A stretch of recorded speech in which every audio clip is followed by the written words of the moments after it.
This analysis explores the core arguments of Paul Kennedy's work, The Rise and Fall of the Great Powers. The book addresses a vast and fundamental question.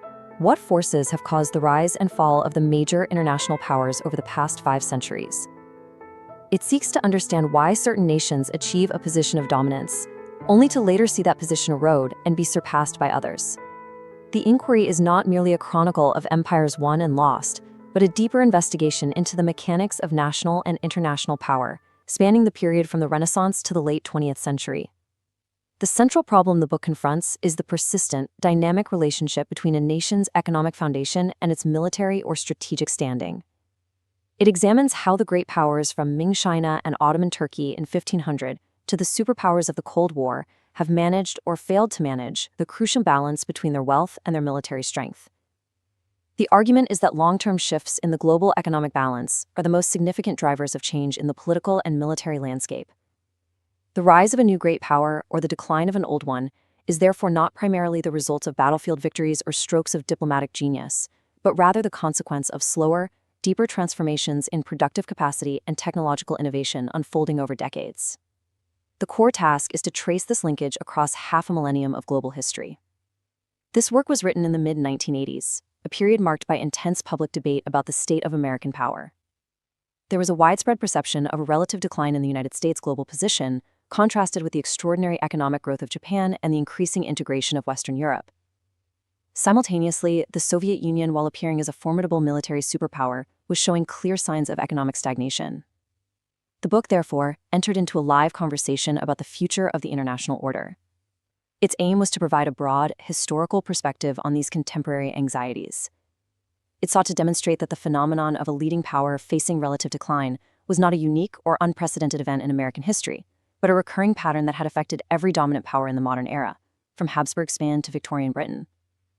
The intellectual context, then, is one of seeking to understand the present by examining the deep historical regularities of the past, moving the debate away from short-term political commentary and toward a long-term structural analysis. The author's stated position is not one of crude economic determinism. The argument explicitly acknowledges that many factors contribute to a nation's fate in the world. Geography, military organization, national morale, political leadership, and alliances all play their part. However, the book's primary purpose is to highlight a single, powerful theme that the author suggests has been underemphasized in the study of international relations: the strong correlation between a nation's long-term economic trajectory and its ability to sustain its role as a great power. The motivation is to demonstrate that over the long run, a state's military power rests upon a solid foundation of economic and technological strength. Consequently, shifts in that economic foundation, driven by uneven rates of growth among nations, are the ultimate cause of shifts in the military balance. The author's approach is to weave together 2 fields of history that are often studied separately: economic history and strategic or diplomatic history. The goal is to show that they are not separate stories, but 2 sides of the same coin, inextricably linked in the grand narrative of the rise and fall of nations. At the heart of the book is an explanatory framework built upon the constant, dynamic interaction between economics and strategy. This framework is not presented as a rigid, predictive theory, but as an analysis of a recurring historical dilemma. The central mechanism is the relationship between a state's pursuit of wealth and its need for security. On one hand, a thriving, technologically advanced economy is essential to fund, equip, and sustain a powerful military. On the other hand, military power is necessary to protect and advance a nation's economic interests, whether by defending trade routes, securing access to resources, or deterring rivals. This relationship, however, contains a fundamental tension. As a great power's interests expand globally, its strategic obligations and military commitments tend to grow. It must police larger territories, maintain more powerful armed forces, and support a wider network of allies. The costs of maintaining this expanded military posture can begin to consume an ever larger share of the national income. If these military expenditures grow so large that they divert resources away from productive investment and innovation, they can begin to harm the long-term health of the very economic base they are meant to protect. This dangerous feedback loop is the core of the dilemma. The things that make a nation a great power in the short term, a powerful military and expanding strategic commitments, can, if not managed carefully, undermine the long-term economic vitality required to remain a great power. This leads to several key concepts that recur throughout the analysis. The first is the idea of great power itself, defined as a state possessing a significant degree of military and economic strength, enabling it to project its influence on a continental or global scale. The second, and perhaps most crucial, is the concept of relative power. A nation's strength is never absolute. It is only meaningful when measured against the strength of its rivals. A country can be growing richer and more powerful in absolute terms, but if its potential competitors are growing even faster, its relative position in the world is weakening. The engine driving these relative shifts is what the author terms differential growth rates. Due to a variety of factors, technology, geography, social structures, or government policies, nations' economies and technological capabilities develop at different paces. Over time, these uneven growth rates inevitably rearrange the hierarchy of world power. Finally, this process can lead to the critical condition of strategic overextension. This occurs when a state's global military commitments become too large for its economic base to support sustainably. It is the classic predicament of a declining great power. Its strategic reach exceeds its economic grasp, leading to a fatal mismatch between its ends and its means. The structure of the argument unfolds chronologically, allowing the central thesis to be tested across different historical epochs. The narrative is divided into distinct phases, each demonstrating how the interplay of economics and strategy shaped the international order of its time. The starting point, around the year 1500, establishes a global baseline. The analysis of the pre-industrial world examines the major power centers of the time: Ming China, the Ottoman Empire, Mughal India, and the fragmented states of Europe. It seeks to explain the European miracle, not as a result of inherent superiority, but as a consequence of a unique political and military pluralism that fostered relentless competition and innovation. Following this, the Habsburg bid for mastery from roughly 1519 to 1659 serves as the first major case study. It illustrates how even a power with immense resources could fail when its military commitments on multiple fronts became too great for its economic foundations to bear, providing a classic example of strategic overextension. The next section focuses on the transformative impact of industrialization. This period marks a fundamental change in the pace and scale of economic development, creating a massive, great divergence in power between the industrialized West and the rest of the world. It dramatically accelerated the process of rising and falling powers, as demonstrated by Great Britain's initial dominance and its subsequent relative decline in the face of new industrial giants like the United States and Germany. This leads directly to the crisis of the middle powers in the late 19th and early 20th centuries. The destabilizing shifts in the industrial balance created immense tensions among the traditional European powers, culminating in the two world wars. These conflicts are presented as a cataclysmic sorting out process, which shattered the old Eurocentric state system and confirmed the ascent of the United States and the Soviet Union. Finally, the analysis arrives at the modern balance of the late 20th century. This section applies the same historical lens to the Cold War era and its aftermath, examining the strategic dilemmas faced by the contemporary great powers, the United States, the Soviet Union, China, Japan, and the European Economic Community, through the familiar framework of balancing economic health with military commitments.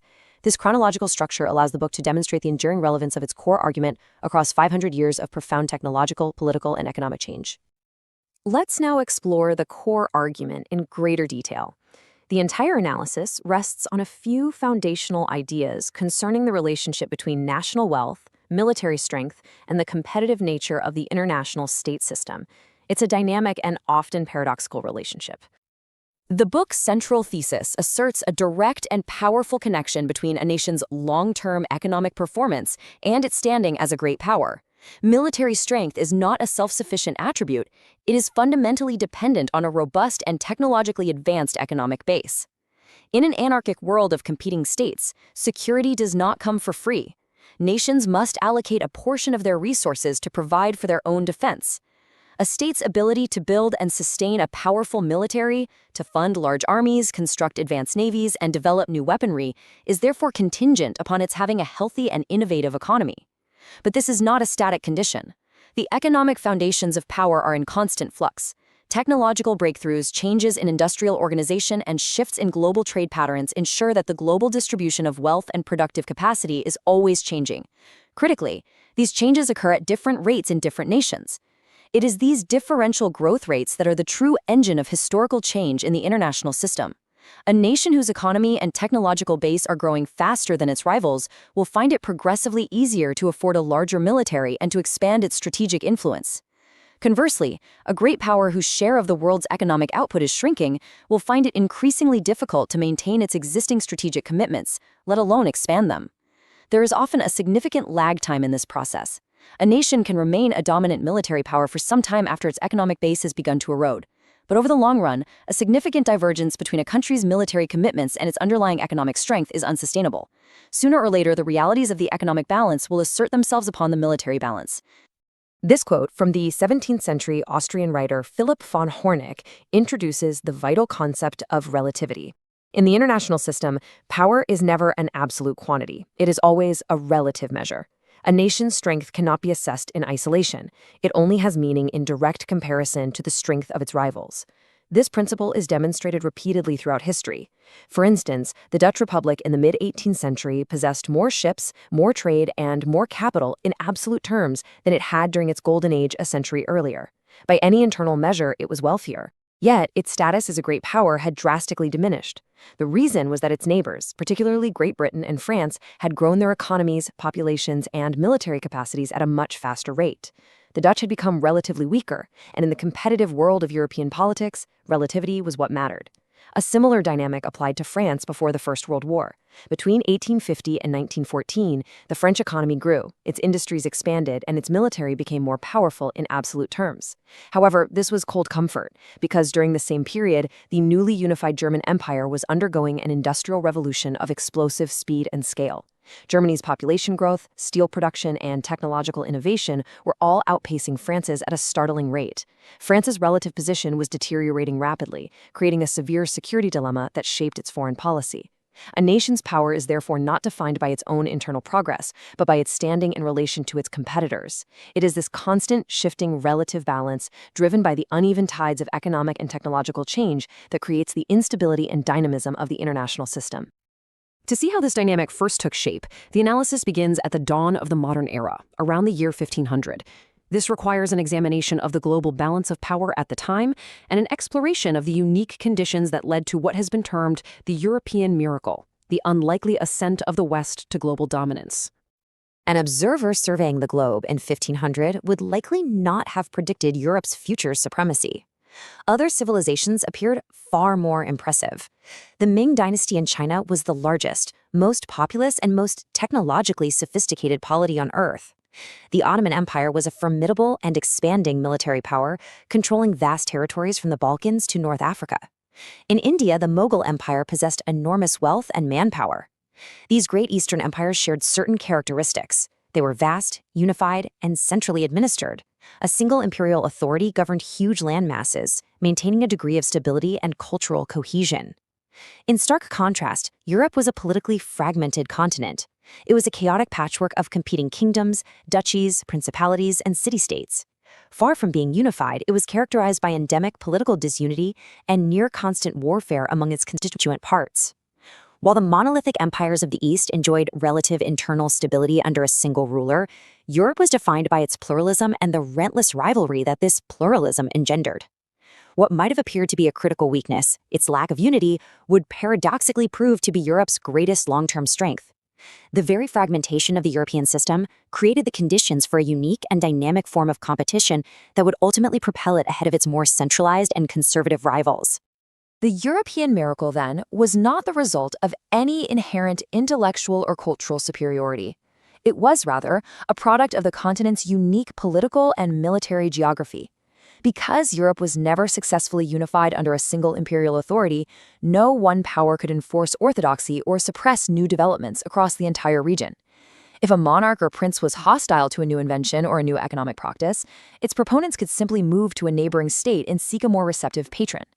This political decentralization created a fiercely competitive environment, not only for territory and trade, but also for technological and financial innovation. This competition was most pronounced and consequential in the military sphere. The constant state of warfare among European powers triggered a sustained and escalating arms race that lasted for centuries. Survival in this environment demanded continuous improvement in military capabilities. This spurred rapid innovation in gunpowder technology, leading to more powerful cannons and more effective firearms. It drove advancements in shipbuilding, creating vessels that could sail farther and carry heavier armaments. It led to the development of new styles of fortification, like the Italian Trace Italienne, designed to withstand artillery bombardment. Crucially, it also fostered organizational innovation in the methods used to raise, finance, and supply ever larger armies. This centuries-long military competition, fueled by political disunity and the burgeoning market economy, created a dynamic of perpetual innovation. It was this relentless, competitive pressure that eventually gave European states a decisive military advantage over the more stable, and therefore more static, military systems of the great Asian empires. The pluralistic and competitive state system of Europe was not, however, destined to survive unchallenged. For a century and a half after 1500, it faced a profound threat from a single dynastic power that seemed poised to achieve continental hegemony. This was the Habsburg bid for mastery, an episode that provides the book's first and most compelling illustration of the dangers of strategic overextension. To understand the Habsburg failure, it is essential to first grasp this core concept of strategic overextension. This condition arises when a great power accumulates military commitments and strategic obligations that outstrip the capacity of its economic base to support them over the long term. A dangerous gap emerges between the state's global ambitions and its material resources. The costs of fighting wars, defending vast territories, and maintaining alliances begin to place an unsustainable strain on the national economy. Resources are diverted from productive investment in agriculture, industry, and commerce, and are instead consumed by the military apparatus. This creates a vicious cycle. The more the state spends on security to defend its existing interests, the more it weakens the underlying economic foundation upon which its long-term power rests. This, in turn, makes it even more difficult to afford its military commitments in the future. The Habsburg Imperium in the 16th and 17th centuries provides the classic early modern case study of this self-defeating process. Between 1519, with the accession of Charles V, and 1659, with the Peace of the Pyrenees, the Habsburg dynasty appeared to have the resources to dominate Europe. Through a series of dynastic marriages and inheritances, they controlled a vast collection of territories, including Spain, the Netherlands, parts of Italy, the lands of the Holy Roman Empire in Central Europe, and the immense silver-producing colonies of the Americas. Their potential power was unparalleled. Yet, they ultimately failed to subdue their rivals and unify the continent. The Habsburg dilemma was a fatal mismatch between their immense commitments and their flawed economic base. Their military obligations were staggering and continuously expanding. The Habsburgs found themselves fighting on multiple, geographically dispersed fronts simultaneously. They confronted the Ottoman Empire in the eastern Mediterranean and across Hungary. They were engaged in a decades-long dynastic rivalry with France over control of Italy and influence in Germany. They faced the challenge of the Protestant Reformation within the Holy Roman Empire, leading to prolonged religious wars. And most ruinously, they fought an 80-year war against the Dutch revolt in the Netherlands, a conflict that became a massive drain on Spanish manpower and treasure.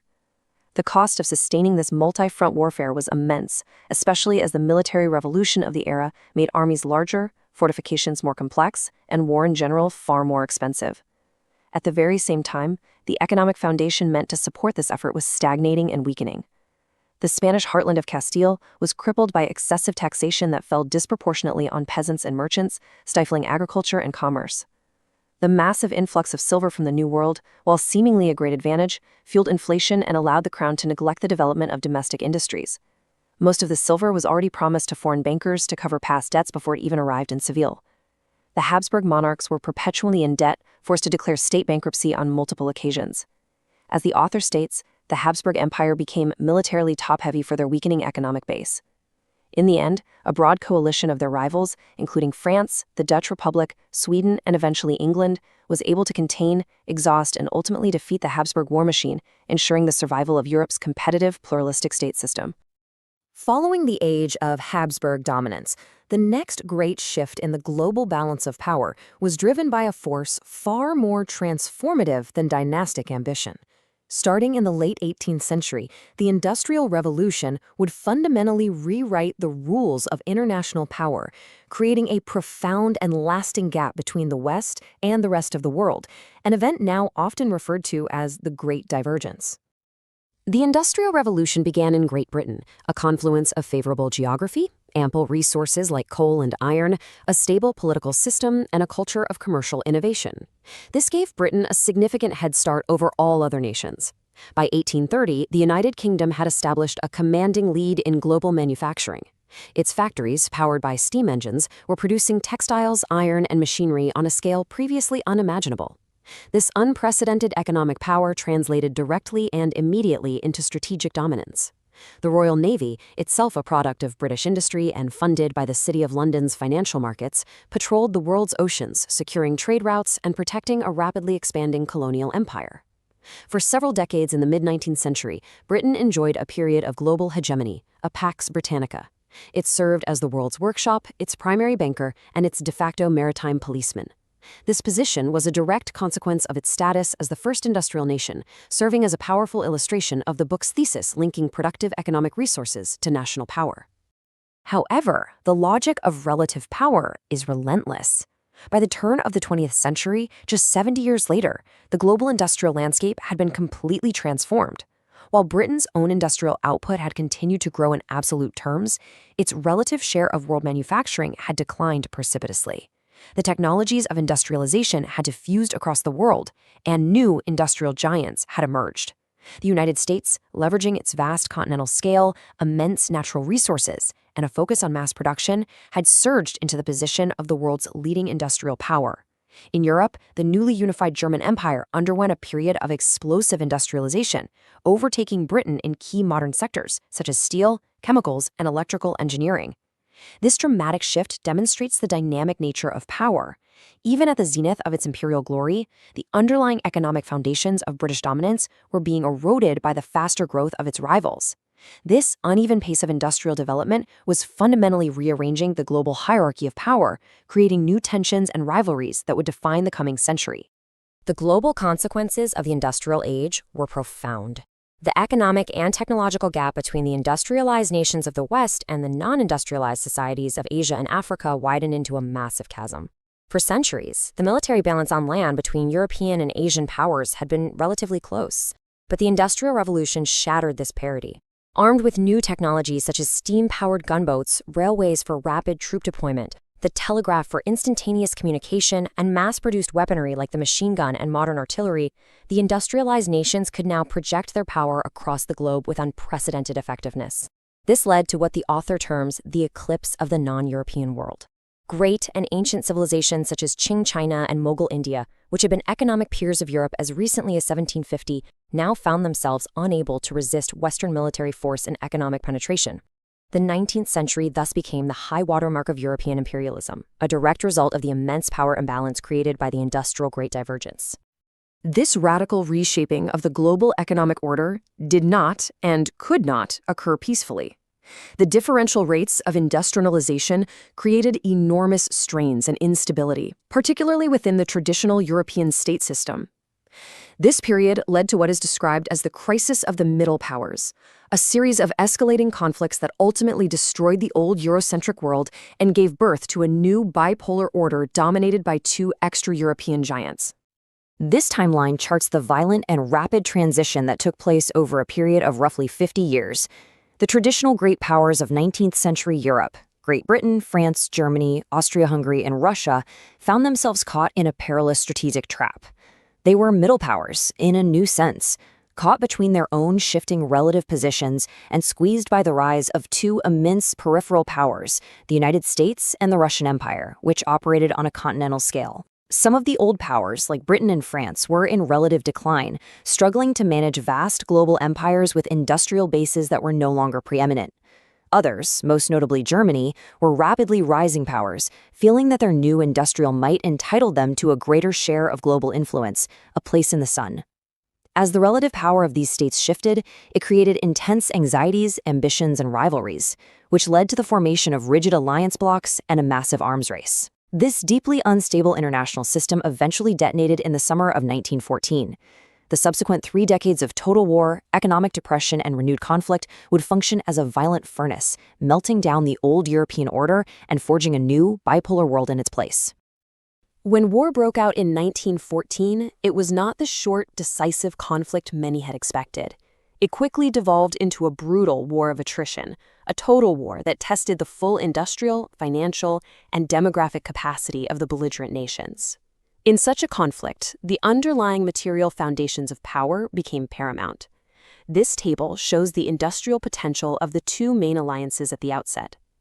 The Central Powers, dominated by Germany, possessed formidable industrial strength, particularly in modern sectors.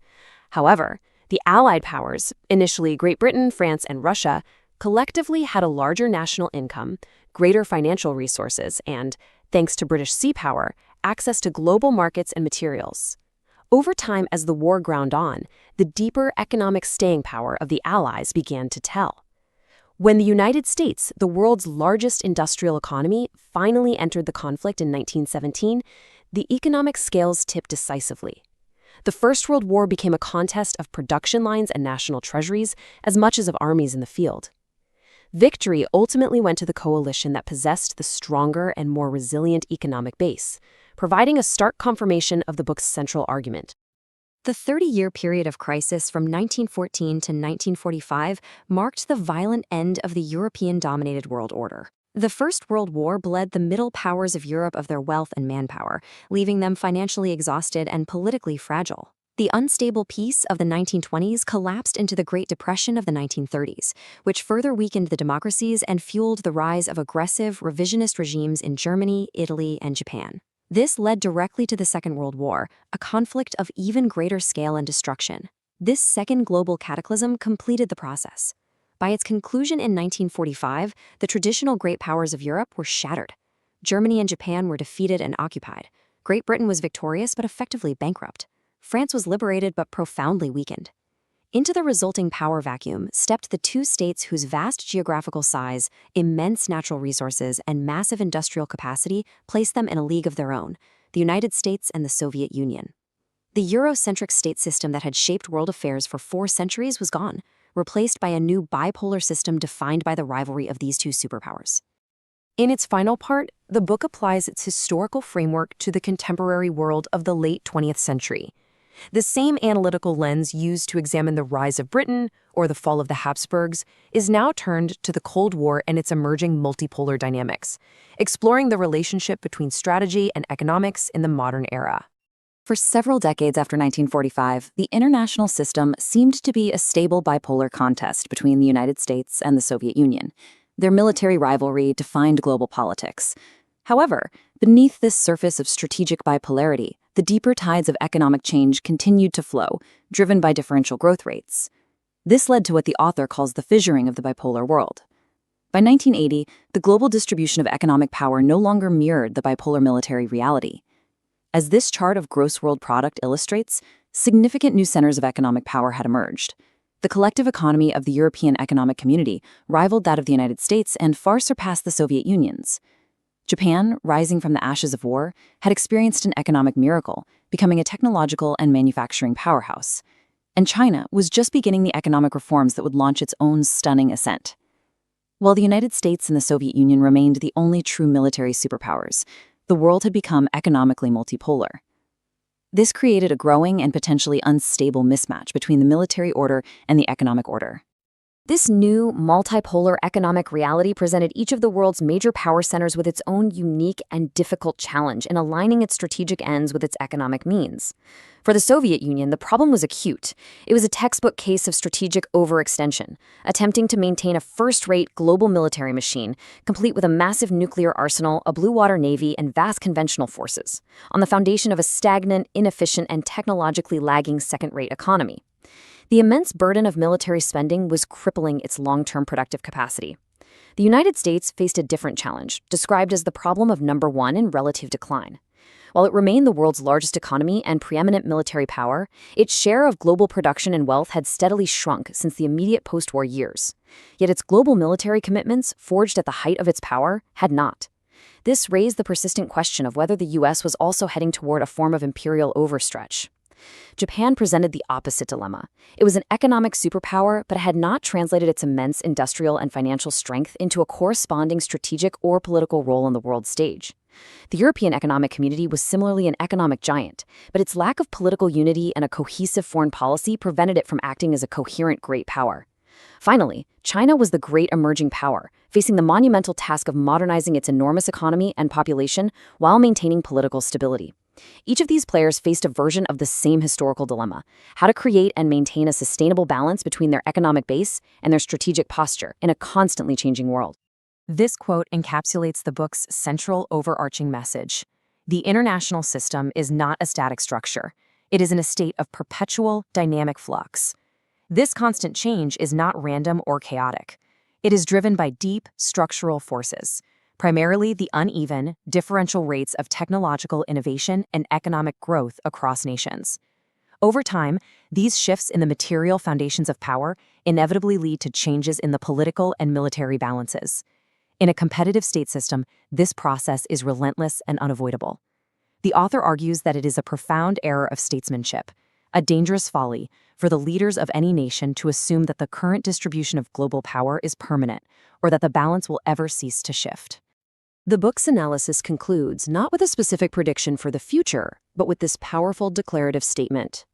The historical patterns it identifies, of differential growth rates causing shifts in the relative balance of power, of the persistent tension between wealth creation and military security, of the recurring danger of strategic overextension, are not relics of a bygone era. These are enduring dynamics of the international system. The same fundamental forces that propelled the rise of Europe, precipitated the decline of Habsburg Spain, managed the eclipse of Great Britain, and forged the bipolar world of the superpowers continue to operate today. The constant struggle for prosperity and security, the relentless pace of technological change, and the timeless dilemma of aligning national means with strategic ends ensure that the grand story of the rise and fall of the great powers is an ongoing process. The book's analysis serves as a reminder that the world's power balances are always in motion, and that understanding these deep, long-term trends is essential for navigating the challenges of the present and the future.